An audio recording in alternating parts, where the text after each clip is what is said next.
Second video इटार मध्य शिखमो हलो गया Faraday's first law of electrolysis. उद्देश्य when an electric current is passed through an electrolyte तो আমরা আগে শিখছি इलेक्ट्रोलाइट NaCl হতে পারে যে কোনো salt is an electrolyte ZnCl2 CuSO4 Ag silver nitrate। When an electric current is passed through an electrolyte, the amount of substance deposited is proportional to the quantity of electric current charge passed through the electrolyte। ধরে লাও এই ফিগারটা দিয়ে বুঝি জিনিসটা। ধরে লাও এই যে রডটা আছে এটা গোল্ডের সিম্বল মনে আছে না নি, ওরাম থেকে আইছে AU, আর এই সলিউশনটা হইল গিয়া তোমার gold chloride AuCl3। AuCl3 converted to AU তিনটা পজিটিভ আর Cl নেগেটিভ 3Cl নেগেটিভ। এখন কথা হইতেছে আমি যদি এই রিংটারে আমি গোল্ড প্লেটিং করতে লাগে, তো রিংটা গোল্ড প্লেটিং হওয়ার পিছে দুইটা জিনিস হইল গিয়া, একটা হইল গিয়া তুমি যত বেশি সময় এটারে রান করাইবাই time, weight of deposition W হইল গিয়া weight of substance deposited. So Wটা হইল গিয়া weight of substance deposit. Substance এখানেও কিতা হইব, সাবস্টেন্সটা কিতা হইব এখানেও, সাবস্টেন্সটা হইতেছে গোল্ড। তো weight of gold deposited is directly proportional to the time.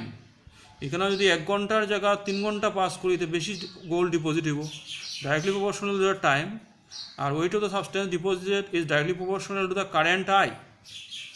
Current যত বেশি সময় দিব, যদি এখন 1 ভোল্টের জায়গা 5 ভোল্ট দেই তো বেশি ডিপোজিট হইব। তো এখান থেকে গোল্ডগুলো এটার মধ্যে ধীরে ধীরে ধীরে ধীরে এটা হইব ডিপোজিট হইব। তো W varies to I, W varies to T, W equal to I into T।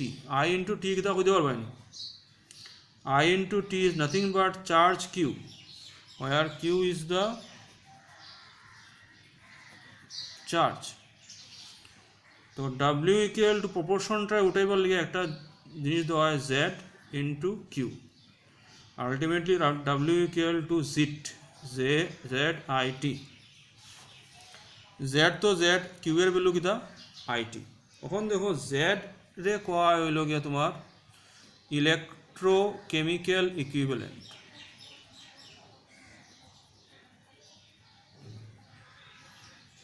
Electrochemical equivalent, তো এটা একটা নতুন টার্ম। এটা কি জিনিস এটা জানতে লাগবো। Z is electrochemical equivalent। Z is nothing but equivalent mass divided by 96500। আবার ইকুইভ্যালেন্ট মাসটা কিতা, equivalent mass is nothing but atomic mass by charge divided by 96500। তো ultimately what is W equal to, এটা মুখস্থ করলে ভাই, atomic mass by charge into 96500 into current into time. এই যে ফর্মুলাটা মনে রাখলে সব অঙ্ক পারবে। এই ফর্মুলাটা মনে রাখবো আমরা, W equal to atomic mass by charge 96500 into current into time. তো এটা একটু মুখস্থ করিয়া লেখিলাও। এটার উপরে গিয়ে আমরা নেক্সট একটা টপিক শুরু করতে লাগবো। এটার উপরে গিয়া নেক্সট টপিকটা যাইলাম।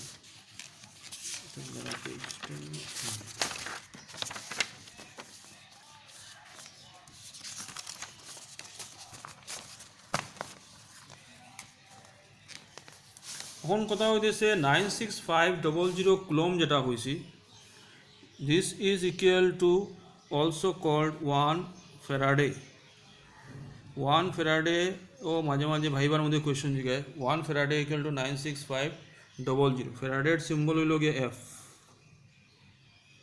এখন this is 1 faraday is, what is 1 faraday? 1 faraday is the charge of 1 mole of electron on 1 mole মানে কিতা 6.022 10 to the power 23 আর ইলেকট্রনের চার্জ তো আমরা শিখছিলাম আগে যদি ভুলে গেছি তাহলে গিয়া 1.67 into 10 to the power minus 19 coulomb this equal to 96487 coulomb যারে equivalent to 96500 coulomb ধরা এখন আমরা তো ফার্স্ট লো আমরা শিখছিলাম কিতা আগে একটু রিপিট করলে W ইকুয়াল টু কিতা আসলো রে বা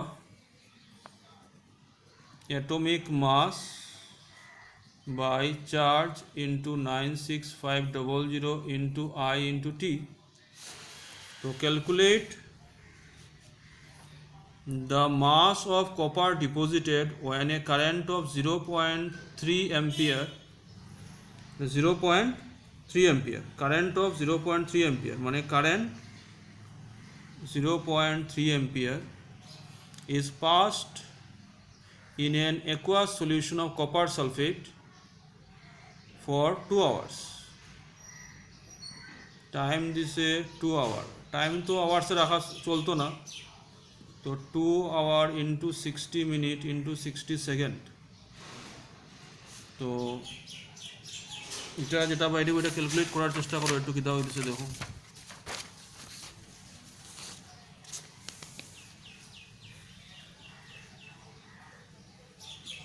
2 into 3600 এত রাখি দিই আর জেড কিতা বাইরেব এখানের মধ্যে অ্যাটমিক মাস অফ কপার দেওয়া হলো 63.5 তো 63.5 এখন কপার সালফেট যদি ডিভাইড হয় তো কপার ডাই পজিটিভ আর SO4 2 নেগেটিভ ওর কপারের উপরে চার্জ কত 2 ওই যে 63.5 divided by its charge into 96500 তো কইতেছে calculate the mass of copper deposited মানে W equal to question mark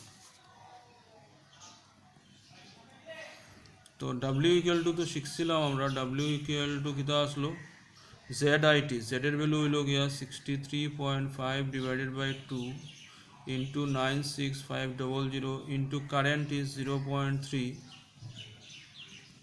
time is 2 into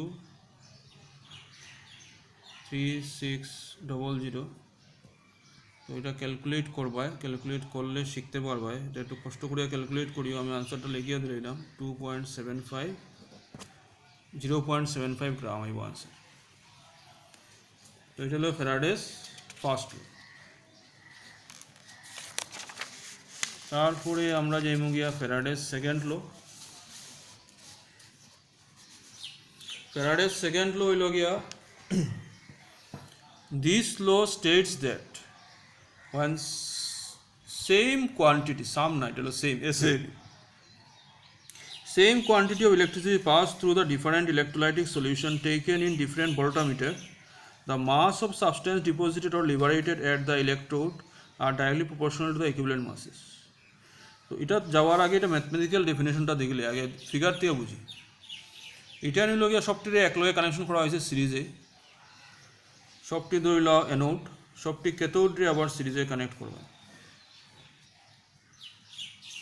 connect করার পরে এখানে হইল Zn জিঙ্ক সালফেট আছে জিঙ্ক সালফেট ডিভাইডেড ইনটু কিতা হইতেছে তোমার zinc 2 positive SO4 die negative copper sulphate আছে এটার মধ্যে copper 2 positive SO4 die negative এটার মধ্যে silver nitrate silver positive NO3 negative এখানের মধ্যে কিতা বুঝছি এই এটা একটা সেল এটা একটা সেল এটা একটা সেল এটা ইলেকট্রোলাইটিক সলিউশন লওয়া হয়েছে সবটির মধ্যে সেম কারেন্ট পাস করা হয়েছে দিস হতেছে when same electricity is passed to the different electrolytic solution connected in series then the amount of substance deposited এখানে কতটুক জিঙ্ক ডিপোজিট হইব কতটুক কপার ডিপোজিট হইব কতটুক সিলভার ডিপোজিট হইব amount of substance deposited is directly proportional to their equivalent mass মানে যার যত ইকুইভ্যালেন্ট মাস বেশি তার ডিপোজিশন ততই বেশি এখন আমরা ইকুইভ্যালেন্ট মাস দেখমু কিতা equivalent mass atomic mass of zinc জানা আছে নি জিঙ্কের হইল গিয়া তোমার 65.3, कॉपर जाना आसनी 63.5, सिल्वर हो गया 108। तो इक्विवेलेंट मास हो गया एटॉमिक मास बाय चार्ज। तो जिंकेर लिगे एटॉमिक मास बाय चार्ज कत दाঁড়াইব 65.3 डिवाइडेड बाय 2। এর লিগে एटॉमिक मास बाय चार्ज কত দাঁড়াইব 63.5 डिवाइडेड बाय 2। তার লিগে কত দাঁড়াইব 108 ডিভাইডেড বাই 1।